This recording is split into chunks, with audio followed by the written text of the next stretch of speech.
What a Did you guys show. get to watch the games this weekend? No. No. Oh, well, Huh. that's a silly question. Of course I did. Yeah. Well, I suppose we'll just start with the 49ers-Seahawks game and just go down the list and preview the divisional round. This is super wild card weekend. You can't forget the super part, I guess. That would be bad. But yeah, 49ers 41, Seahawks 23. Seattle competed. I mean, they were leading at halftime. In the end, they just don't have the Niners talent. I thought they played hard. They just ran out of juice. 49ers, they ran for 181 yards. Seahawks ran for 104.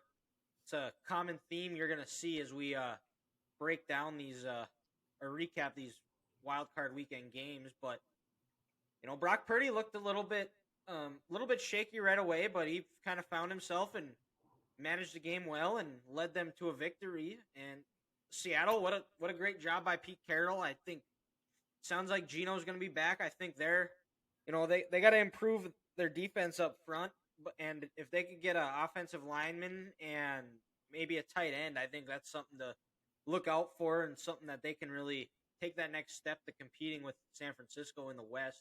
And they also have the number 5 pick, which not many teams are able to say that when they make the playoffs and then get that 5th overall pick, and then they're probably going to be picking about what, 16, 17? Probably 19 or probably 15? 19 or 20.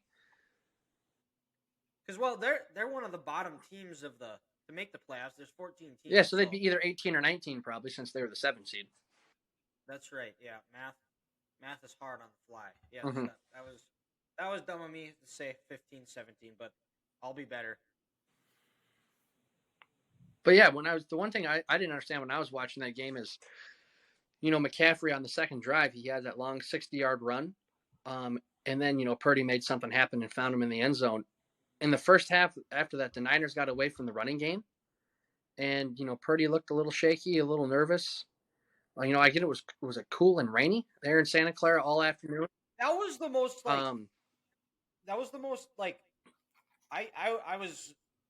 I was glad I didn't bet it, because that's what everybody on like all the pregame shows were talking about, how awful the weather was going to be.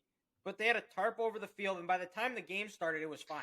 Yeah, and then, the sun came out in the second half, and then, when the Niners kind of, I think, calmed down and went back to their bread and butter, when they went back to the running game, and they got McCaffrey going in the second half, Purdy looked a lot more comfortable, and then they were just rolling, and like we said last week, when Pete Carroll said, hey, we're glad we're in the playoffs, but unfortunately we have to play the 49ers, it showed in the second half, because they woke up, they got back to doing what they do well on offense, and the Seahawks, they couldn't match it. Another nice piece that the Niners have too is Elijah Mitchell is He's back, healthy too, and he looked refreshed, he looked rejuvenated, he looked ready to roll, and that could be a difference maker. It's good for him. Go ahead, Ethan.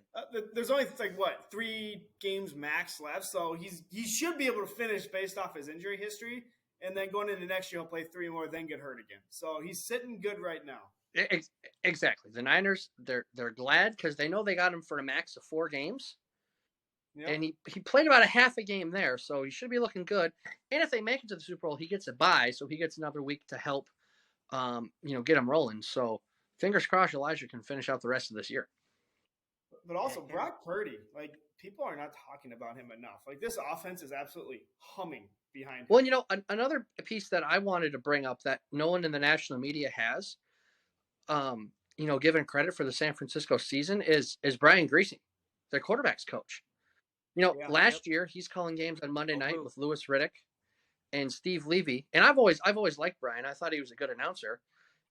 I thought those two were really. I like Griese and Levy because they were good. They always used to do college football too. Yeah, I like the crew they had last year. Obviously, you're not going to compete with Buck and Aikman and the Manning cast, but yeah, I thought they were really good. I enjoyed listening to them. With Brian, to his relationship he has with the Shanahans, for him to come in this year and having a whole off season and work with Trey to try to improve his game.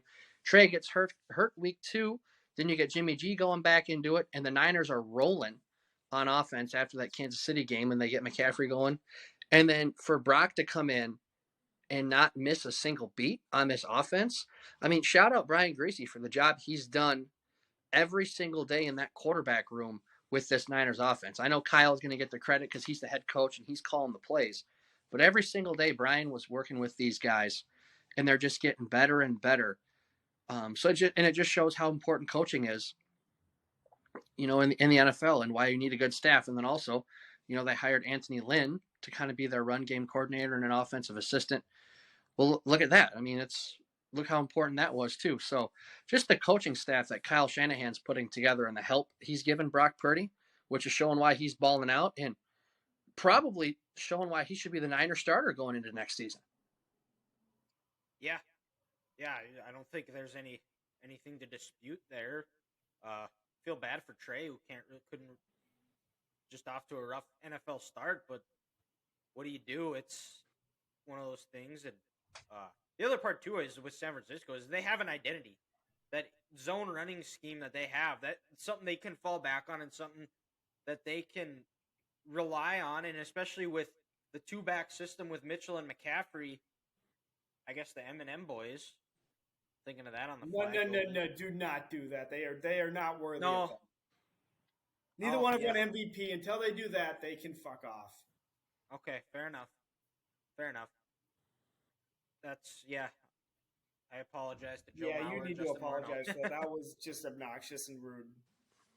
Well, McCaffrey, Mitchell, M's, and like you said, we do got to give you some credit for coming up with that up on the fly because that was impressive.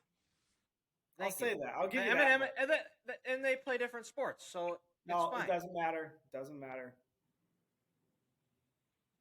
But, well, you could also do Maris and Mantle.